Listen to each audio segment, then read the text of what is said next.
தமிழக முதலமைச்சர் விஜய் அவர்கள் தொடர்ந்து குதிரை பேரத்தில் ஈடுபட்டு வருகிறார் என்பதை குறித்து ஏற்கனவே திராவிட முன்னேற்ற கழகம் உச்சநீதிமன்றத்திலே வழக்கு தொடர்ந்து அந்த வழக்கில் நீதிபதிகள் இது குறித்து, அதாவது கரூர் சம்பவத்தை குறித்து விசாரிப்பதற்கு தனியாக ஒரு நீதிபதி நியமிக்கப்பட்டு ஓய்வு பெற்ற உச்சநீதிமன்ற நீதிபதியுடைய தலைமையில் அது நடைபெற்று கொண்டிருக்கிறது. எதுவாக இருந்தாலும் அவரிடத்திலே நீங்கள் புகார் அளிக்க வேண்டும், இருப்பதாக இருந்தால் அங்கே கொடுங்கள், நீதிமன்ற அவமதிப்பாக இருந்தாலும் அங்கேயே நீங்கள் செய்யலாம் என்று எங்களுக்கு உத்தரவிட்டதன் காரணமாக திராவிட முன்னேற்ற கழகத்தின் சார்பில் கரூர் சம்பவம் குறித்து விஜய் அவர்கள் பேச்சை உச்சநீதிமன்ற ஓய்வு பெற்ற நீதிபதி அவர்களுக்கு அவருடைய பேச்சு முழுவதும் உண்மைக்கு மாறாகவும், அது மட்டுமல்ல வழக்கை பாதிக்கக்கூடிய தன்மையிலும் அமைந்திருக்கிறது என்பதை தெளிவாக நாங்கள் அந்த கமிட்டிக்கு அனுப்பியிருக்கிறோம். அதே போல் சிபிஐக்கு அனுப்பியிருக்கிறோம். அந்த மனுவினை சிபிஐக்கு உச்சநீதிமன்ற ஓய்வு பெற்ற நீதிபதி அனுப்பி வைத்திருப்பதாகவும் தகவல் கிடைத்திருக்கிறது. இந்த நிலையில் 10ஆம் தேதி கரூரிலே பேசிய விஜய் அவருடைய கூட்டத்தில் எவ்வளவு தில்லுமுள்ளுகள் எல்லாம் நடைபெற்றது என்பதை நீங்கள் எல்லாம் மிக நன்றாக அறிவீர்கள். குறிப்பாக இந்த குதிரை பேர ஊழலிலே அவர் ஈடுபட்டு வந்திருக்கிறார் என்பதற்கு ஏற்கனவே 4ஆம் தேதி ஆளுநரை நானும் மற்றும் குழுவினரும் சென்று சந்தித்து புகார் கொடுத்தோம். அந்த புகாரிலே நாங்கள் குறிப்பிட்டது வைகோ அவர்கள் கொடுத்த ஸ்டேட்மெண்ட் உங்களுக்கு எல்லாருக்கும் தெரியும். நீங்கள் கூட உங்கள் ப்ரெஸ்ஸில் வந்ததை வச்சு தான் நாங்கள் எவிடன்ஸாக கொடுத்துருக்குறோம். அதே போல் விஜயபாஸ்கர் அவர்களும் வெளிப்படையாகவே செய்தியாளர் கூட்டத்தில் என்னை தாவேகாவுக்கு வந்து சேரும்படி கேட்டுக்கொண்டார்கள். ஆகவே தான் நான் ராஜினாமா செய்கிறேன் என்று சொல்லி ராஜினாமா செய்துவிட்டு அவரும் சேர்ந்து விட்டார்.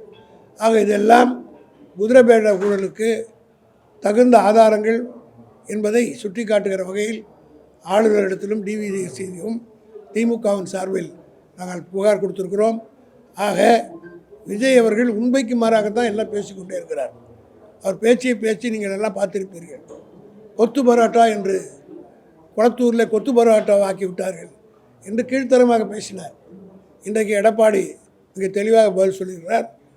விஜயபாஸ்கர் அங்கே இருந்து போய் சேர்ந்திருக்கிறார் என்றால் அவர் சொல்கிறார், அவருடைய அதிமுககாரங்க சொல்கிறாங்க, நாங்கள் சாப்பிட்டு போட்ட எச்சையிலேயே தான் இன்றைக்கு தாவேக்கா சேர்த்து கொண்டது 2 விஜயபாஸ்கர், கரூர் விஜயபாஸ்கர், இன்னொருத்தர் விராலிமலை விஜயபாஸ்கர். இந்த 2 பேரும் அதிமுக சார்பில் வெற்றி பெற்றாங்க. அதிமுககாரர் ஒருத்தர் எங்கிட்ட சொல்கிறாரு, நீங்கள் இப்படி பதில் சொல்லுங்கண்ணே, அவர் போய் கொத்து பரோட்டான்றாரு, கேவலமாக பேசுகிறாருல்ல, நாங்கள் 2 பேர் சாப்பிட்டு போட்ட 2 இலை தான் அங்கே போய் சேர்ந்துருக்குதுன்னு சொல்கிறார்.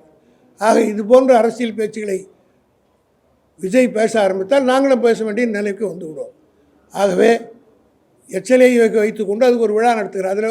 அதில் ஒரு மிகப்பெரிய பொய்யை சொல்கிறார். ஏதோ கரூரில் அறநிலையத்துறையின் சார்பாக இடங்களே அரசாங்கம் எடுத்துக்கொண்டது, கோயிலுடைய இடத்தை ஏழைகள் குடியிருக்கிற இடத்துலன்னு சொல்கிறார்.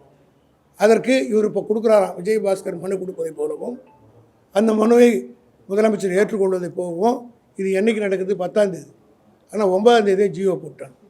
இது எவ்வளோ பெரிய பித்தலாட்டம், எவ்வளோ பெரிய நாடகம். 9ஆம் தேதியே ஒரு அரசு ஆணை வெளியிடப்பட்டு விட்டது. விஜய் 10ஆம் தேதி போய் அங்கே பேசுகிறார்.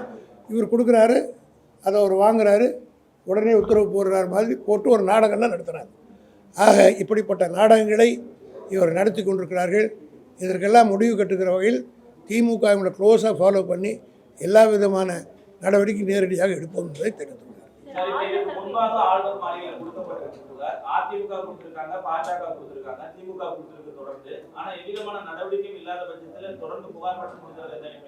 இதற்கு பிறகு உரிய நடவடிக்கை அவர்கள் எடுக்கலைன்னா நீதிமன்றத்தை நாடுவதற்கு வழிவகுப்புக்காக கொடுக்கும். அவர்கள் எடுக்கிறாரா இல்லையான்னு தெரியும்.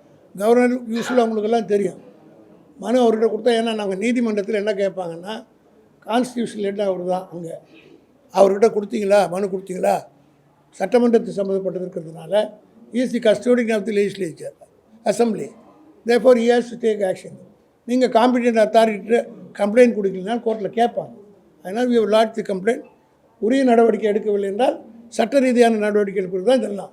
டிவிஎஸ்க்கு புகார் கொடுக்குறது இப்போ தானே ஆச்சு, 4 நாள் தானே ஆச்சு. அவருக்கும் கவர்னருக்கும் டைம் கொடுக்கணும்ல, அவரும் கன்சல்ட் பண்ணி நடவடிக்கை எடுக்கிறதில்ல. ஒரு சஃபிஷியன்ட் டைம், ரீசனபிள் டைம் அவர் கொடுத்து அந்த ரீசனபிள் டைமுக்குள்ளே அவர் ஆக்ஷன் எடுக்கிறதுனா லீகல் ஆக்ஷன் எடுப்போம். லீகல் ப்ரொசீஜர் எடுக்கிறதுக்கு தான் இதெல்லாம் செய்கிறோம். வேறு ஒன்றும் இல்லை.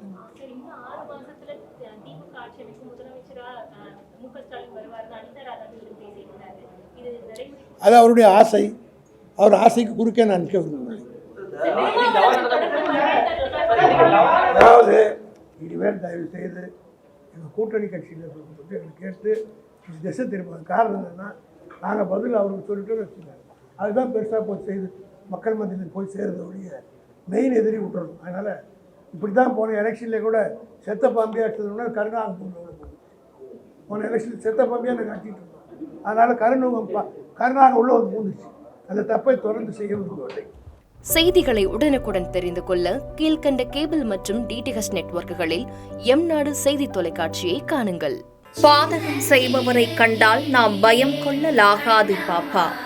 மோதி மிதித்து விடு பாப்பா, அவர் முகத்தில் உமிழ்ந்து விடு பாப்பா.